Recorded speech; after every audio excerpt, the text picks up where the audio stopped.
ನಮ್ಮ ತುಳುನಾಡಿನಲ್ಲಿ ಸೂತ್ರದ ಗುಳಿಗೆ ಅಂತ ಹೇಳೋದು. ಅಂದರೆ ಸೂತ್ರ ಯಾವುದು? ನಮ್ಮೊಂದು ಕುಟುಂಬಕ್ಕೆ ಒಂದು ಸೂತ್ರ. ಕ್ಷೇತ್ರಪಾಲ ದೈವಗಳಿಗೆ ವಿಪರೀತವಾದಂಥ ಒಂದು ಶಕ್ತಿಯನ್ನು ಕೊಟ್ಟಿರ್ತಾರೆ. ಈಗ ಎಲ್ಲರ ಹತ್ರ ಗನ್ ಕೊಡಲಿಕ್ಕೆ ಆಗೋದಿಲ್ಲ ನೋಡಿ. ಕೆಲವು ಕಡೆ ರಾಹುಗಳಿಗೆ ಅಂತ ಕರೀತಾರೆ. ಅದು ನಿಜವಾಗಿ ಒಂದೇ ಶಕ್ತಿ, ಅದನ್ನು ವಿಂಗಡಣೆಯಾಗಿ ನೋಡುವಂಥ ಪದ್ಧತಿ ಇದೆ. ಆದ್ದರಿಂದ ಅನ್ಯಾಯ ಮಾಡಿದವರಿಗೆ ಅನ್ಯಾಯದಿಂದ ಉತ್ತರ ಕೊಡ್ತೇನೆ.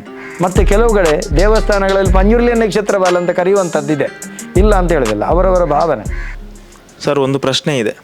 ಕಾಂತಾರ ಸಿನಿಮಾದಲ್ಲಿ ಮೊದಲಿಗೆ ಒಂದು ಸನ್ನಿವೇಶ ಬರುತ್ತೆ. ಹೇಗಂತ ಹೇಳಿದ್ರೆ, ಮನಸ್ಸಿಗೆ ನೆಮ್ಮದಿ ಶಾಂತಿ ಇಲ್ಲದಂಥ ಒಬ್ಬ ರಾಜ ದೈವವನ್ನು ಹುಡುಕಿಕೊಂಡು ಹೋಗುವಂಥದ್ದು.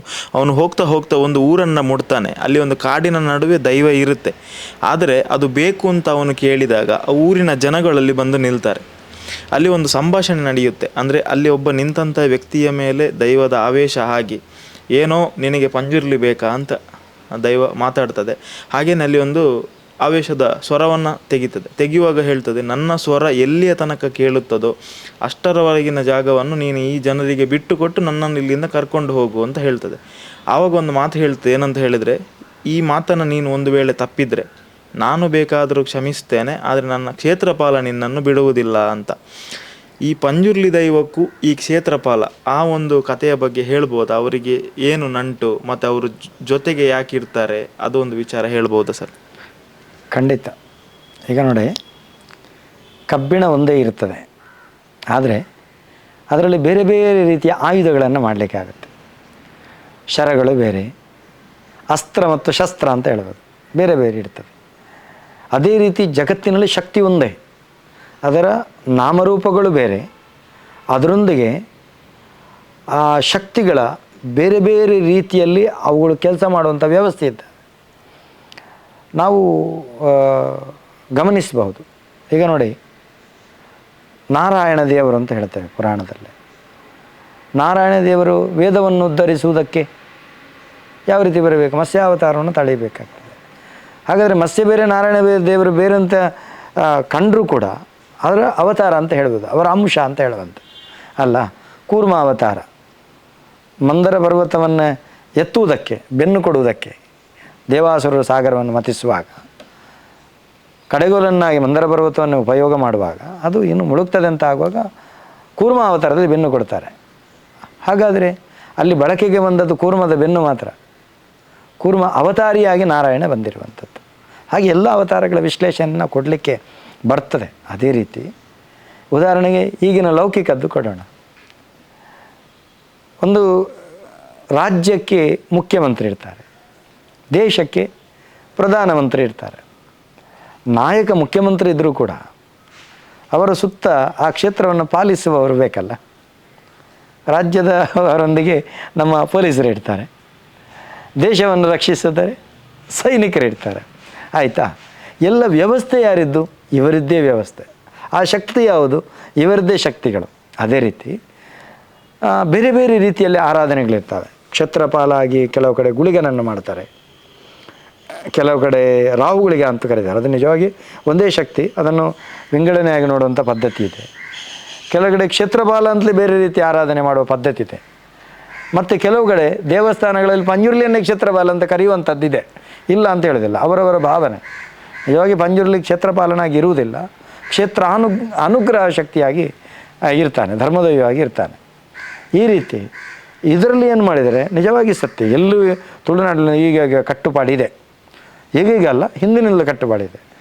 ಕುಟುಂಬಕ್ಕೆ ಒಂದು ಧರ್ಮದೈವ ಪಂಜುರ್ಲಿ ನಿಂತಿದ್ದರೆ, ಆಮೇಲೆ ಕಲಿಯುಗದಲ್ಲಿ ಬಂದಂಥ ಕಲ್ಲುರುಟಿ ಬಂದು ಆರಾಧನೆ ನಡೆದರೆ, ಸತ್ಯವಂತ್ರಿ ಅಂತ ಹೇಳಿದರೆ ಸ್ವಲ್ಪ ಧರ್ಮವಿರಬೇಕಂತಿಲ್ಲ. ಮನುಷ್ಯರಲ್ಲಿ ಕಪಟ ಇರ್ತದೆ, ಕೆಲವು ಕಪಟ ಬೇಕಾಗ್ತದೆ. ಆ ಕಾಪಟ್ಟಿ ಇಲ್ಲದಿದ್ದರೆ, ಎಲ್ಲವೂ ಹಾಲು ಅಂತಿದ್ರೆ ತಪ್ಪ ಒಂದು ಹುಳಿ ಬಂದು ಬಿದ್ದರೆ ಎಲ್ಲ ಹಾಳಾಗ್ತದಲ್ಲ. ಅದಕ್ಕೆ ಕಪಟದ ಕಲ್ಲುಟ್ಟಿಯಿಂದಲೇ ಅದಕ್ಕೆ ಉಪಮೆ.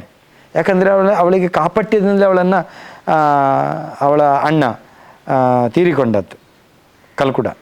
ಆದ್ದರಿಂದ ಅನ್ಯಾಯ ಮಾಡಿದವರಿಗೆ ಅನ್ಯಾಯದಿಂದ ಉತ್ತರ ಕೊಡ್ತೇನೆ, ಸುಡುಸುಗಾರಿ ಮಾಡ್ತೇನೆ ಅಂತೇಳಿ ಆಗಿರೋ. ಆದ್ದರಿಂದ ಅವಳಿಗೆ ಕಪಟದ ಕಲ್ಲು ಹುಟ್ಟಿತ್ತು. ಇನ್ನೊಂದು ಸತ್ಯ ದೇವತೆ ಹೇಳ್ತಾಳೆ.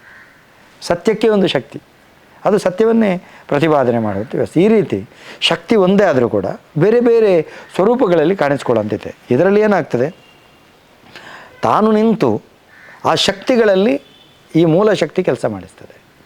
ಮೂಲ ಶಕ್ತಿ ಕೆಲಸ ಮಾಡಿ ಆ ಕೆಲಸ ಮಾಡುವ ಶಕ್ತಿ ಏನಿದೆ ಅದು ಕ್ಷೇತ್ರಪಾಲ. ಇಲ್ಲಿ ಯಾರು ನಮ್ಮ ತುಳುನಾಡಿನಲ್ಲಿ ಸೂತ್ರದ ಗುಳಿಗೆ ಅಂತ ಹೇಳೋದು. ಅಂದರೆ ಸೂತ್ರ ಯಾವುದು?